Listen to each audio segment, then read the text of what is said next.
Assalamualaikum warahmatullahi wabarakatuh. Perkenalkan, nama saya Endeswita dari kelompok 5 akan sedikit memaparkan mengenai masa pemerintahan Susilo Bambang Yudhoyono periode kedua, yaitu pada tahun 2009 sampai 2014. Kelompok kami beranggotakan yang pertama ada Muhammad Zaidan Aroyan, yang kedua yaitu saya sendiri Endeswita, yang ketiga ada Okta Ramadan, yang keempat ada Rafli Paujan Hidayat, lalu kemudian ada Rehan Andika, dan yang terakhir yaitu Rista Karisma Agustina. Sebelum itu perlu kita ketahui siapa sih Susilo Bambang Yudhoyono itu. Nah, Susilo Bambang Yudhoyono atau lebih dikenal dengan istilah SBY adalah Presiden Indonesia ke-6 yang menjabat sejak 20 Oktober tahun 2004 sampai tahun 2014. Dia merupakan presiden pertama di masa reformasi yang terpilih melalui pemilihan umum secara langsung. Nah, yang pertama ada kebijakan ekonomi masa jabatan SBY. Dalam pembangunan ekonomi, Yudhoyono berupaya menegakkan 4 pilar pembangunan, yaitu yang pertama ada mendorong pertumbuhan ekonomi atau pro-growth. Selama 10 tahun berkuasa, Presiden Susilo Bambang Yudhoyono berhasil mencetak prestasi besar di bidang ekonomi dengan membawa Indonesia ke dalam kelompok 20 ekonomi utama atau G20. Presiden Yudhoyono mengklaim rata-rata pertumbuhan ekonomi Indonesia periode 2009 sampai 2013 mencapai 5,9%, hanya kalah dari Tiongkok dan India di kelompok G20. Pada tahun 2010, perekonomian Indonesia tumbuh 6,1%, 6,5% pada tahun 2011, dan 6,23% di tahun 2012, dan 5,78% di tahun 2013. Yang kedua, yaitu menyediakan lapangan kerja, atau biasa disebut dengan pro-job.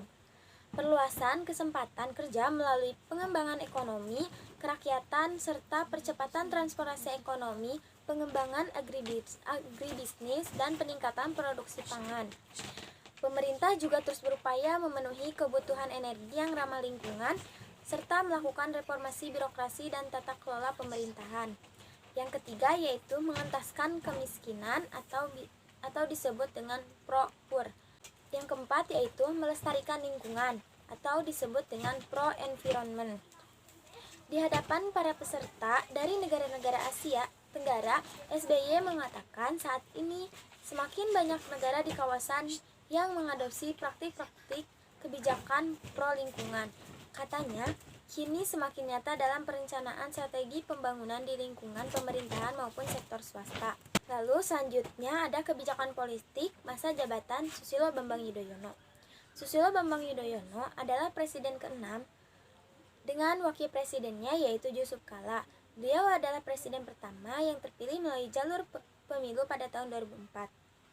Beberapa kebijakan yang dilakukan SBY adalah sebagai berikut. Yang pertama, membentuk sejumlah institusi hukum seperti Mahkamah Agung dan peradilan-peradilan di bawahnya, seperti Komisi Yudisial, membentuk beberapa lembaga baru di ranah eksekutif seperti Kejaksaan Agung, Komnas HAM, Komnas Perempuan, serta Komisi Kebenaran dan Rekonsiliasi. Meningkatkan serta mengoptimalisasi penerimaan negara, meluncurkan program bantuan operasional sekolah atau biasa disebut dengan dana BOS, penyelesaian konflik gerakan Aceh Merdeka lewat Mo Helsinki. Selanjutnya yaitu kebijakan dalam sosial budaya masa jabatan SBY.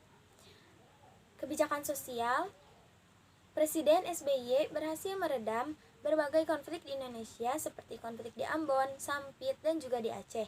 Di pemerintahan Susilo Bambang Yudhoyono ini juga telah dibuat undang-undang mengenai pornografi dan pornoaksi.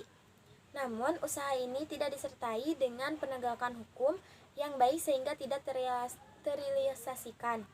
Meski konflik di beberapa daerah telah diredam, tetapi muncul kembali berbagai konflik lagi seperti konflik di Makassar. Untuk kebijakan budaya, dalam hal pelestarian budaya di masa pemerintahan SBY mengalami kemunduran, terutama dengan banyaknya warisan budaya asli Indonesia yang diklaim oleh pemerintahan negara lain. Contohnya yaitu klaim batik Jawa oleh Adidas, klaim angklung oleh pemerintahan Malaysia. Namun di masa ini terdapat keberhasilan dengan pengakuan UNESCO bahwa batik Indonesia adalah warisan budaya Indonesia.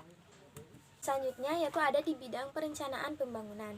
Bidang perencanaan pembangunan sosial budaya dan pemerintahan mempunyai tugas pokok merumuskan dan melaksanakan kebijakan teknis perencanaan pembangunan sosial budaya dan pemerintahan.